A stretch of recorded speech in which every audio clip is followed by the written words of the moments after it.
Hi, everybody. I'm Brittany Lewis, a reporter here at Forbes. Joining me now is my colleague, ForbesWomen Senior Editor Maggie McGrath. Maggie, it's always a pleasure speaking with you in studio. Thanks for joining me. Thanks for having me. I want to start off with a big congratulations. Forbes' list of the world's 100 most powerful women is out today. So before we dive into who exactly are the movers and shakers on this list, how do you pick who is featured? Let's talk logistics here.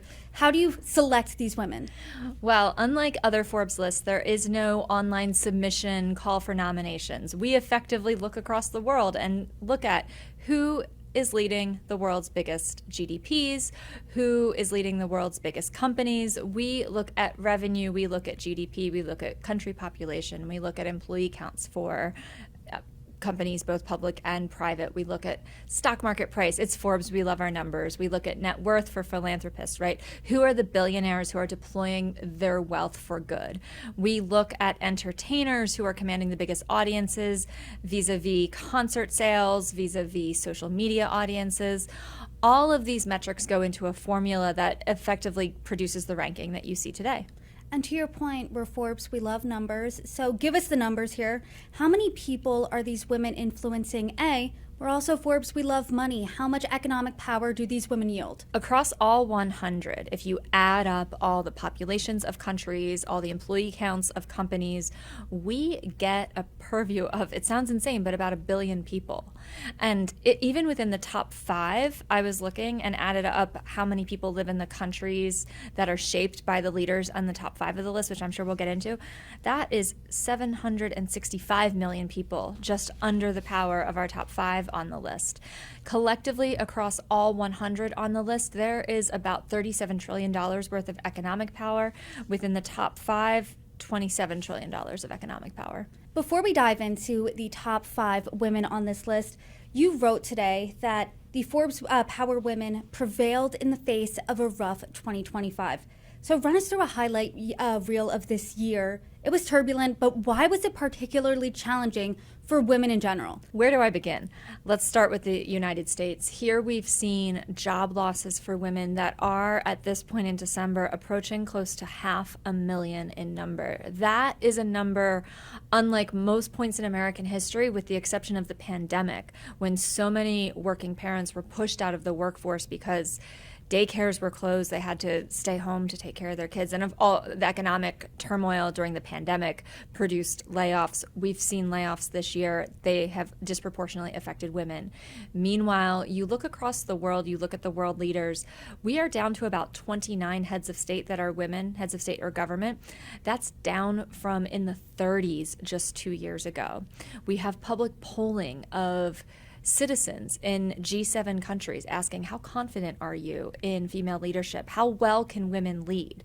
And those numbers are going down in the number of people saying they're confident in female leaders. The UN is warning against the online manosphere's toxicity, or rather it's saying that the manosphere toxicity is getting worse, which is wild to hear that this year because it's been that way for several years.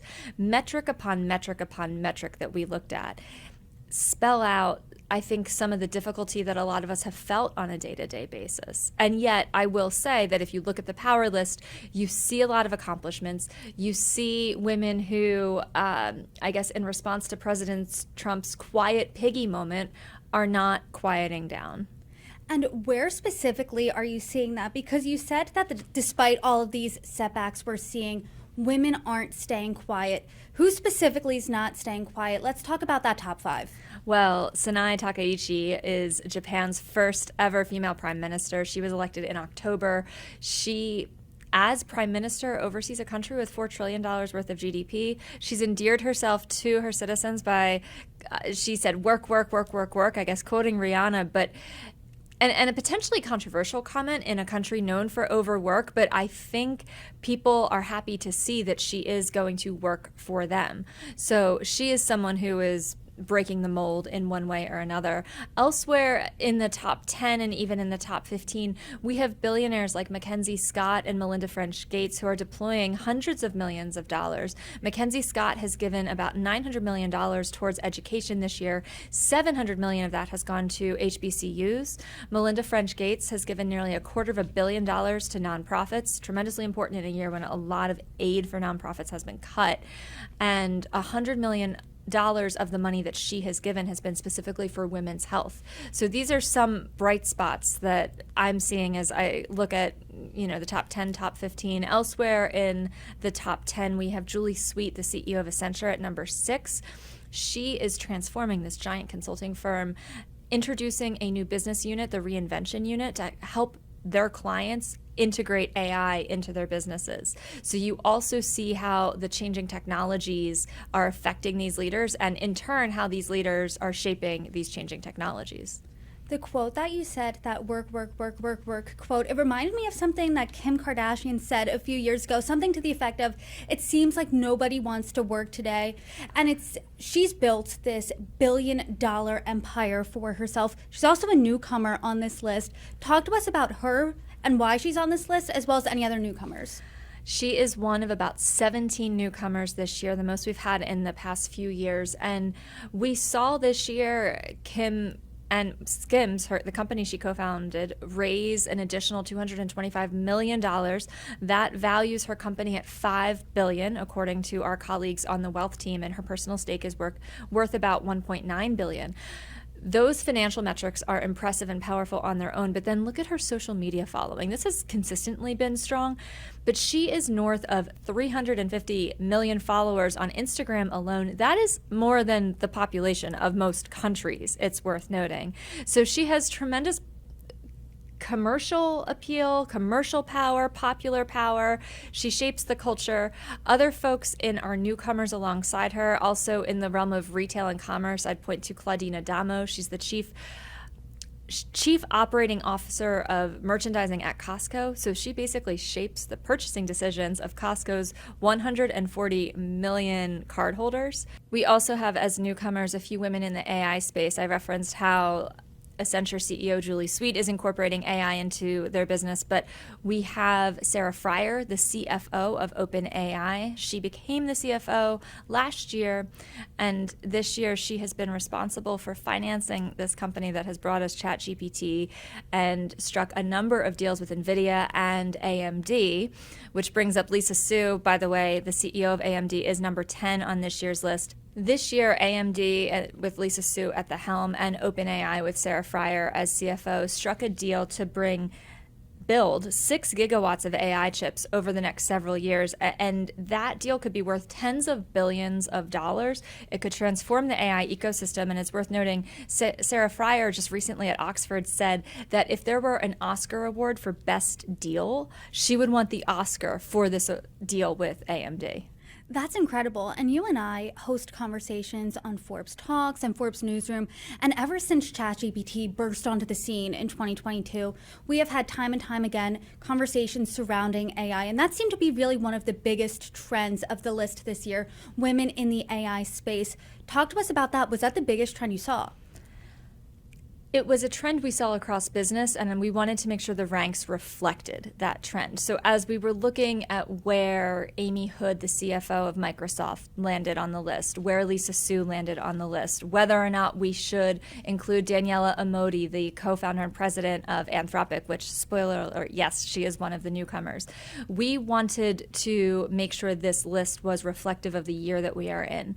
So we looked for the power players in technology and asked, who have we been missing in current years? Or conversely, whose power has increased as a result of the surging stock prices and new deals and just explosive growth of the AI ecosystem? And I think that results in a lot of what you're seeing in this year's list.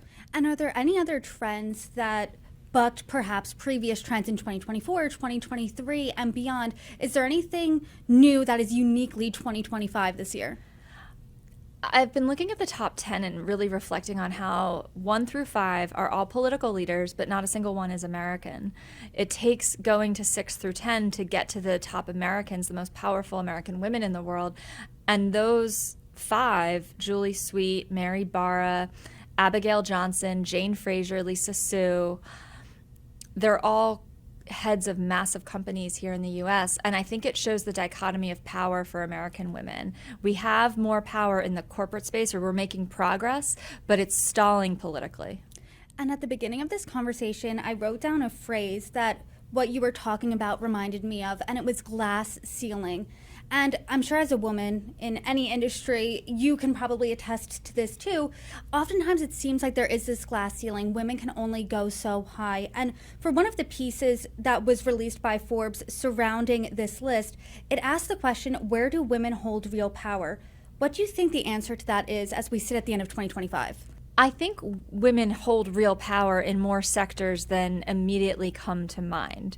We've been talking about AI, and it's funny because I was texting with one of my best friends about the list, and she was like, I thought all the tech bros dominated AI. And I was like, no, there are a lot of women who are building these real businesses, and they either don't get the same amount of press or attention, or in the case of some of the CFOs or COOs, are part of an executive suite that they're making decisions, but it's the CEO or the founder who is getting all the attention, right? SpaceX, you think of Elon Musk. You don't necessarily think of President and Chief Operating Officer Gwen Shotwell. Gwen is on our list. She moved up a few ranks. I think she's around number 20. I'm going off of memory here. She's been with the company for years, and she's a billionaire due to her stake in the company. And a lot of its success with launching satellites has been because of her guidance. And yet, how many times when you think of SpaceX do you think of Gwen's name?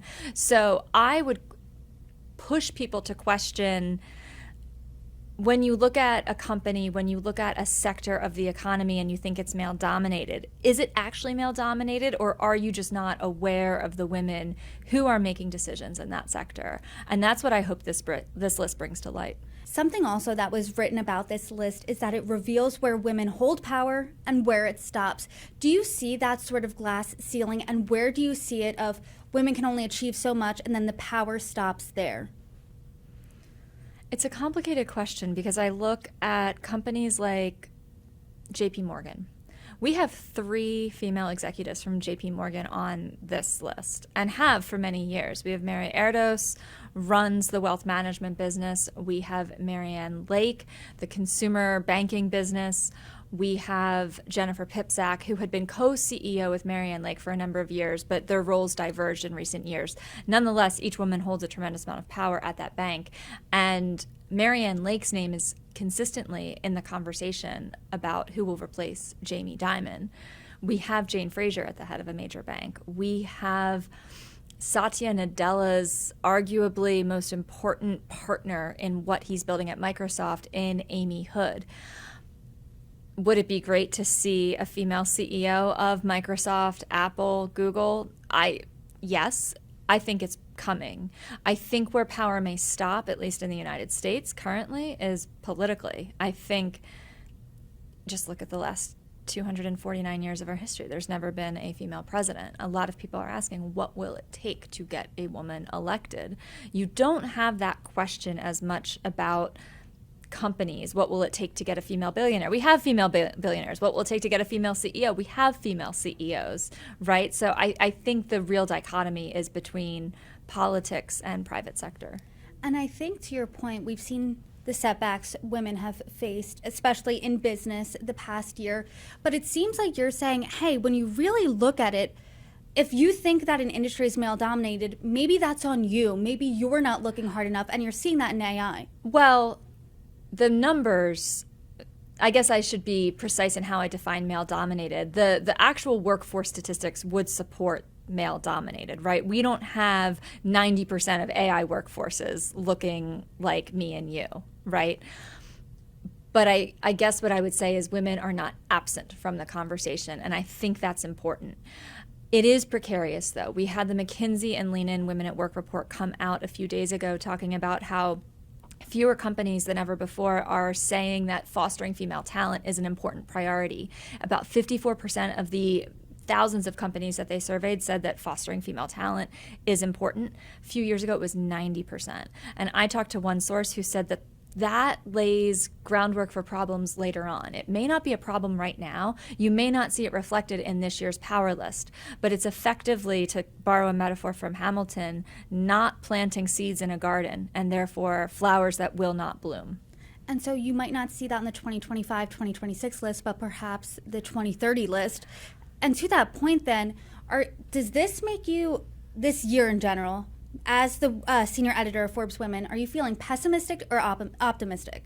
I don't know. I entered this reporting process feeling pessimistic. The first draft of one of the intros for the piece actually goes, and it's on group text with my girlfriends, because I needed to get it out. I said, let's call a spade a spade. 2025 has been a rough year. And we, meaning with the support of Louisa Kroll, executive editor here at Forbes, found some moments of light. I think there are going to be more female governors in the United States than ever before. I think this year is a Rorschach test. I think it depends what you look at. It depends on the day. It depends on the mood that you're in. I've been struggling to find the light. I think there are pockets of light. So I don't know that I'm pessimistic entirely or optimistic entirely. I am more neutral and skeptical and waiting is how I would answer that question. One of the pockets of light for me on this list is always the number 100 spot, because it's always that fun spot. It's someone who, or something, or an entity that holds soft power. 2 years ago it was Barbie. Last year it was Caitlin Clark. Who is it in 2025? I love our number 100 spot. It's been kind of the tradition ever since I became Forbes Women Editor to look at the global conversation around female power, to look at what's in the zeitgeist and say, what is something that has dominated the culture and the conversation that might not be a CEO or head of state? So this year's number 100 spot goes to the women of K-pop demon hunters. And we do mean that collectively. Obviously, the creator and co-director was Maggie Kang. Michelle Wong, a Sony producer, was crucial in making the movie. So too were EJ, Audrey Nuna, Rhea Me, the singing voices of Rumi and Mira and Zoe. And then there were the voice actresses. But of the 750 or so people who worked on that film, Maggie Kang told me and Michelle Wong told me that roughly half were women. They were very intentional with who they hired to work on this movie. And it has broken so many records. It has been viewed more than 350 million times. It's Netflix's biggest movie, most popular movie ever. I actually asked Netflix, like, are we sure it's all movies? Like, not just original movies, like all movies and all movies. Golden has been streamed 1 billion times. There are Grammy Award nominations, Golden Globe Award nominations, Oscar buzz.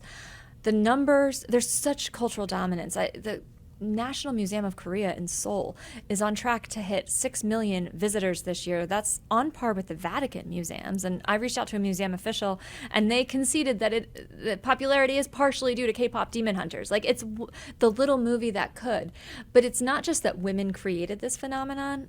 It's that a story of female empowerment sits at the center of this movie. It's about self-acceptance. It's about facing your inner demons.